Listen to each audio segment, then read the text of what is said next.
Novi zakon nalaga dijakom in študentom obveznost, ki ni požela odobravanja ne pri štipendistih, ne pri štipenditorjih. Kaj bi pomenilo, da bi moral po srednji šoli ali celo po prvi stopnji bolonjske eno leto delati? Mene se ne zdi to primerno, zato ker prvič se ti za eno leto vse podaljša, že tako je študij dolg in pač ko eno leto delaš in se naučiš, prideš ven iz forme.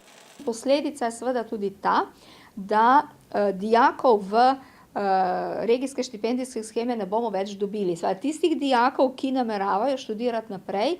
Pogodbo imam s Hidrijo AET Tolmin in piše, da bom mogel po končanju študija obvezno delati eno leto, ne pri njih. Dobro ali slabo?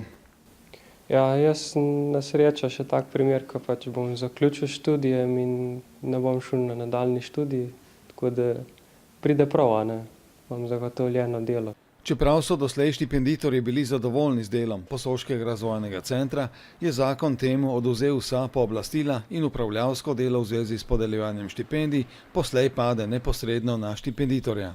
Regijska štipendijska shema se zaradi tega že ruši.